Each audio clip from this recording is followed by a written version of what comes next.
World of Warfare presents Operation Frantic. In the early days of American involvement in World War II, the Allies' strategic bombing campaign against Nazi-occupied Europe was less than effective due to the range limitations of heavy bombers like the B-24 Liberator and the B-17 Flying Fortress, flying out of a dazzling array of airbases in Great Britain flown by the American 8th Air Force.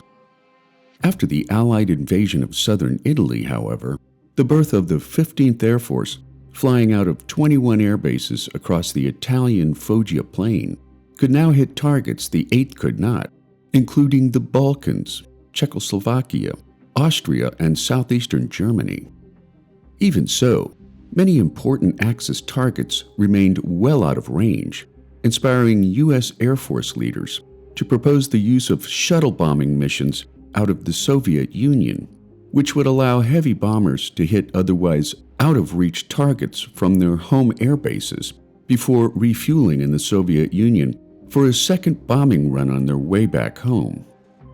Originally named Operation Frantic Joe, but later shortened to Operation Frantic so as not to create political friction with Russian leader Joseph Stalin, the shuttle missions were first agreed to at the Tehran Conference of November 28, 1943.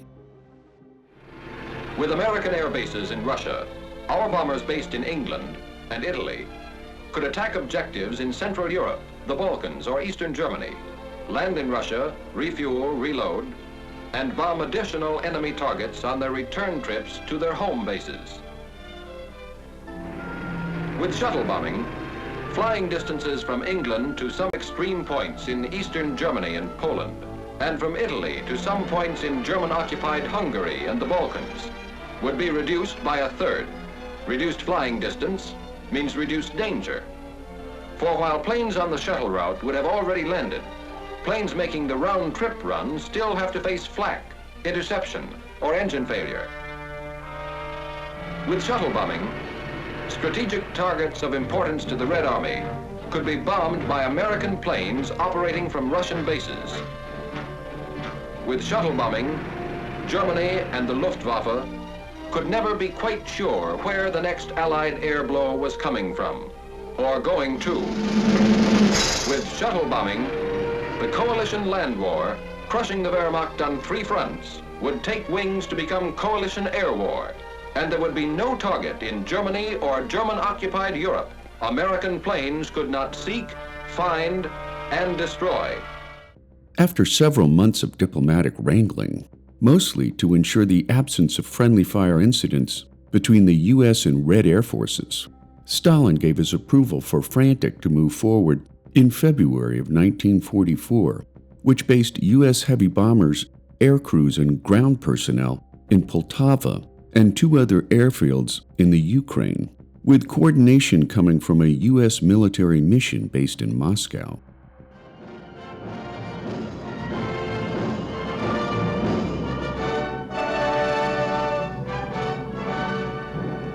On hand to greet the task force are General Walsh and General Permanov, the American and Russian COs.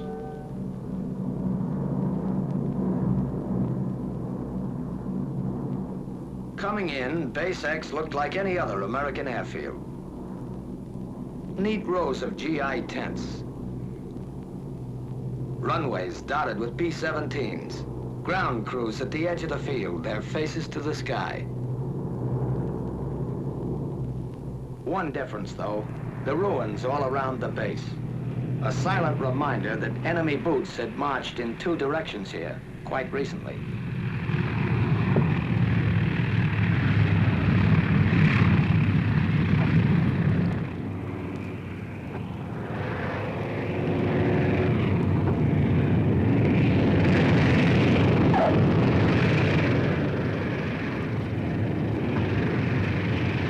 The forts follow each other down, a third of a world away from home. Wheels made in Akron touch steel matting made in Pittsburgh on an American landing field in Russia.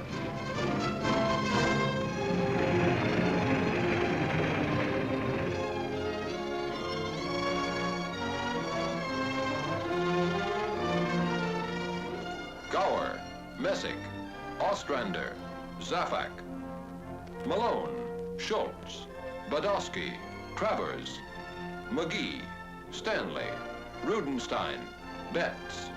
1,000 tourists from 48 states on a short visit between two jobs. Tense moment in international relations. Ivan Ivanovich meets fearless Fosdick. A handshake says, "Hello, very glad to see you," in any language. And General Permanov makes it official. I welcome you as fighting allies. Together we'll fight to victory. I wish you the best of luck in combat and a safe return home. After that, there was another important ceremony. Short snorter bills. If we didn't get those signed, the flight would have been illegal. Whenever flyers meet, they talk shop, even when they can't understand each other. That's when sign language came in handy. And it seemed to work at that. Some Russian whacks, officers, and enlisted women were on the welcoming committee, too. It would have been nice to sort of pursue the subject further, but there was work to be done. Flying missions in B-17s and B-24s with combat support by P-51 Mustangs and P-38 Lockheed Lightnings. Base life was frequently challenging, including booby traps left behind from the Luftwaffe's hasty departure from the region, muddy runways due to heavy rain, and a chronic shortage of supplies, which were first shipped to Murmansk and Arkhangelsk in the Soviet Arctic before being transferred onto trains for the ride to the U.S. shuttle bases. The missions were further marred by unfriendly local Soviet authorities who bristled at the Americans' presence in their country, despite vigorous propaganda campaigns from both sides. The Red Army entertains its Western guests with a lively show.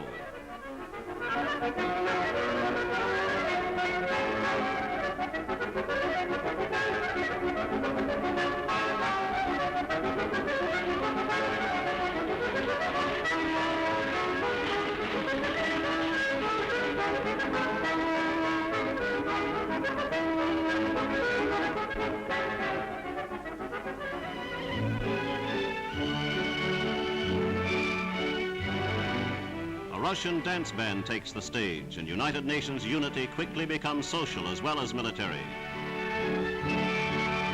As the great new Soviet summer offensive bursts into flame on many fronts, the planes are bombed up, ready for the flight westward and another blow at the Nazi war machine. Under the leadership of Major General Robert L. Walsh of the U.S. Eastern Command, Operation Frantic required a logistical ballet of pre-staged men and supplies necessary to sustain even a limited campaign of heavy bombardment. In a 4-month scramble toward full readiness, the U.S. Transport Command flew in parts and munitions from Iran, including high-octane fuel not yet available in the Soviet Union. American heavy bombers stage out of Poltava and Mirgorod airbases, while American fighters used the shorter runways available at Pyryatan. Intended to be a limited 10-day 3-mission raid, Frantic 1 was a closely held secret until air leaders informed crews at the last possible moment, in some cases as little as 2 hours before wheels up. The 2nd, 97th, 99th, 301st, and 463rd bomb groups flew their first mission on June 2nd, putting up 130 B-17s and 69 P-51s for escort by the 325th Cottontails. 8th Air Force Commander General Ira Aker flew as co-pilot in a bomber named Yankee Doodle II, belonging to the 97th, flying from Foggia to targets near Debrecen, 120 miles east of Budapest. The bomber stream met only slight resistance, yet one bomber from the 97th went down, costing the lives of 3 crewmen. Absent of navigation beacons pilots were accustomed to from their usual target paths, navigators and pilots were forced to fly by dead reckoning. Chet Slutter, commander of the Cottontails and former Doolittle staffer during the North African campaign, flew his fighters over the bleak landscape of the Ukraine. Sletter flew with several maps of differing topographical scale, and when bad weather cut off his view of the ground, he was forced to lead the 325th by dead reckoning alone. Fearing that he had overshot his destination, Sletter turned the flight around until he could identify the Dnieper River, which told him that their temporary base at Pyriatin lay 50 miles to the northeast. At last, the flight leader could relax from his weighty navigational responsibilities. The bombers carried crew chiefs and mechanics to service the fleet at their Ukrainian airbases. Aker stayed in the Soviet Union for the full 10 days of the shuttle missions, making diplomatic trips to Moscow to attend receptions and conferences. Airmen relations with the locals began almost the moment they landed, mustering up spur-of-the-moment volleyball games that drew even Aker onto the court. The local people were very friendly, Aker recalled, particularly at first. They were kindly and cordial, and the young girls especially, who worked on the base, were friendly toward our crews. Airmen danced with local Ukrainian women, offering a cavalcade of Western luxury items from candy to nylons. By the third day, however, Moscow bureaucrats descended on the airbases, enforcing communist doctrine, which forced the locals to pull back from their budding relationships with the airmen. June 2nd, 1944, a task force of 150 flying fortresses, escorted by 70 fighter planes, attacked railroad and marshalling yards at Debrecen, Hungary. During the course of Operation Frantic, the U.S. Air Force conducted 7 large-scale shuttle bombing operations, flying from both Italy and the UK for targets in Hungary, Germany, and Poland, including strikes on German oil refineries at Ploesti, Romania. With hopes of basing heavy bombers in Siberia for attacks on Japan, relations with Soviet leaders began to fray after U.S. bombers conducted supportive raids for the Warsaw Uprising, as well as arms deliveries to the Polish Home Army, contributing greatly to the end of Operation Frantic in September of 1944. During the summer of 1944, 3,800 American planes made the shuttle run to and from Russia over this aerial highway. In less than 4 months, 24 targets in Germany and German-held territories, some never before within effective range of our bombers, felt the lash of American air power, striking against railway centers and marshalling yards at Debrecen and Szolnok, Hungary, Bucharest, and Ered, Romania, and Béziers, France, against airdromes at Galați, Focsani, Buzău, and Zelestia, Romania, Mielec, Poland, Kecskemés, Hungary, and Toulouse, France, against oil fields and refineries at Rulan, Germany, Drohobych, and Tercovina, Poland, Budapest, Hungary, and Ploiesti, Romania, against armament plants and aircraft factories at Gdynia, Poland, Miskolc,